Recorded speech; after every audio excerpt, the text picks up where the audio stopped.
My name is Dawn Marie, and I have a secret I want to share with you today. The first time the abuse happened actually was on an Easter Sunday. It all started when I was 5, and my mother invited a monster to come live in our home with us. Within the first year, he had brutally assaulted my mother numerous times. He then moved on to sexually assaulting me. My mom had went out for the evening, and my stepfather had stayed behind. And after we had finished decorating eggs and making Easter cards, he had asked me to come into the bedroom, and that's where the first time that he sexually assaulted me was Easter Sunday.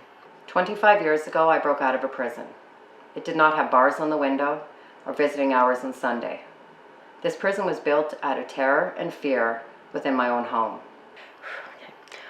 Well, he asked me to come into the room with him and turned on the TV and went around to the other side of the bed and started to undress. And I obviously, being I was only 5 years old, I was kind of shocked with, why he was undressing. I thought, okay, well, maybe it's bedtime. That didn't happen. He completely undressed and then laid down in the middle of the bed and asked me to join him. And then proceeded on to tell me that he had a sore back from something he had done at work the previous day, and that it would help if I rubbed the bottom of his stomach. Which I found odd because, even at 5, if you have a sore back, why am I rubbing your stomach? He then proceeded to push me down to touch his penis, and that continued on until after he ejaculated. And then he jumped up immediately out of the bed and pushed me out of the bed. I tried to leave the room as fast as I possibly could, as I knew this just wasn't right. And he immediately stopped me.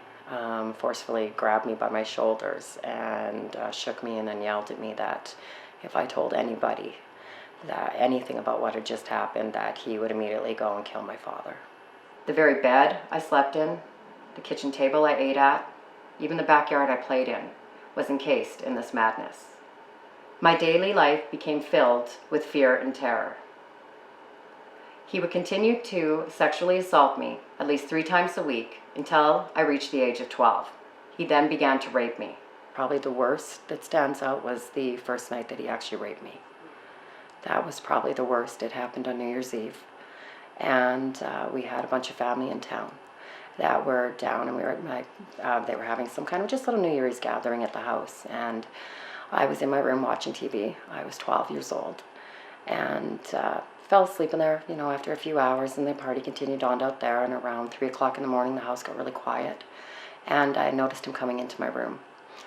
And so by now I knew everybody obviously was sleeping for how quiet it was, and then he proceeded to crawl in bed with me. And then asked me to take off all of my clothes, and proceeded to crawl on top of me and rape me that night. I would say that one stands out probably the worst, because as it was all happening, I couldn't believe what was happening. I couldn't believe that nobody in the house could even wondered where he was, or how my mother could be sound asleep in bed and not wonder where her husband was at that type of morning. And I just laid there and let him do what he was doing as he was pawing at me, and just kind of kept praying to myself, hoping that somebody would come walking in the door. This would continue on for the next couple of years until I reached the age of 14, when I became pregnant with his child. On December 30th, 1991, I broke out of that prison. It was on that day that I was held hostage by my stepfather. You could tell right away as soon as I entered the kitchen that my stepfather was in a rare form of mood. He was banging things around on the table. You could feel the aggressiveness already off of him. And I think my mother could tell as well, because she went back into the bedroom to put her house coat on. And when she did, she picked up the phone in the bedroom, she dialed 911 and left the receiver off the hook. He knew. It's like he, as sixth sense, he just knew. He looked right at her and said, if you've called the police, I'm going to kill you all before they get here. It probably was no more than 5 minutes later, and there was a big bang at the door. We all knew by hearing that bang that it was the police. Well, immediately after the bang on the door, he reached up to the knife and pulled it out of the sharpener, a sound I will never forget as long as I live. And he immediately started screaming that if anybody came in, that he was going to stab me. At that point, he came running directly towards me. I was holding my daughter at the time, feeding her, and terrified that he was going to put the knife right through her. I turned around and I put my back to him. thinking that this way you can put the knife through me, you're not gonna hurt her. He held us there at knife point for, it was probably 3 or 4 hours, making us sit around the kitchen table as he sat there with the knife in his hand, very close to me, close to my neck or chest at all times. Eventually, he agreed to let my mother go out into the hallway after he'd been speaking with the negotiators to get some cigarettes. I knew they wouldn't let her back in, and they didn't. That's when things got really scary. I honestly did not think I was going to live past that day. Eventually, his need for a cigarette became so strong that he had agreed to let me go out in the hallway and get the cigarettes. I screamed no, I didn't want to. Not because I didn't want to leave, but I couldn't leave my daughter there with him. That terrified me.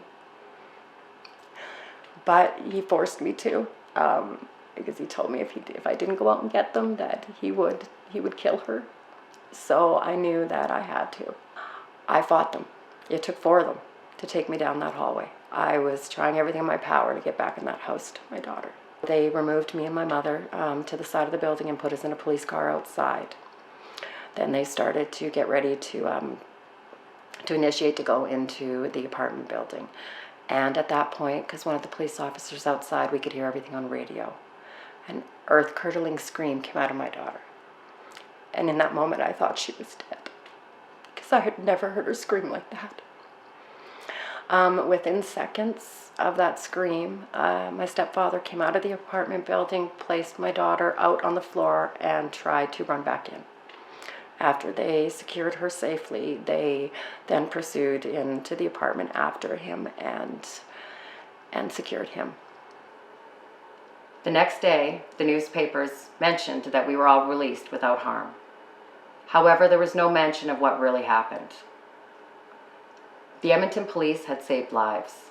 They had stopped a child molester from continuing to rape his victim. They saved a child that day. They saved me. When the day finally came, I knew I could finally be free.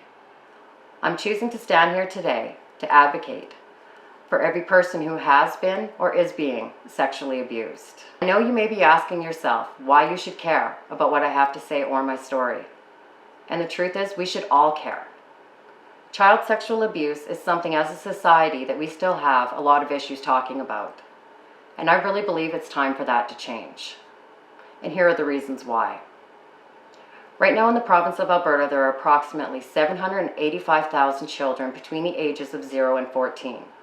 Statistics say that 1 in 3 girls and 1 in 6 boys will be sexually abused by the time they're 18. That means that approximately 195,000 children in the province of Alberta right now are either being sexually abused or have been in the past. I don't know about you, but those numbers keep me up at night. So please join me in sharing this message, and let's start the conversation.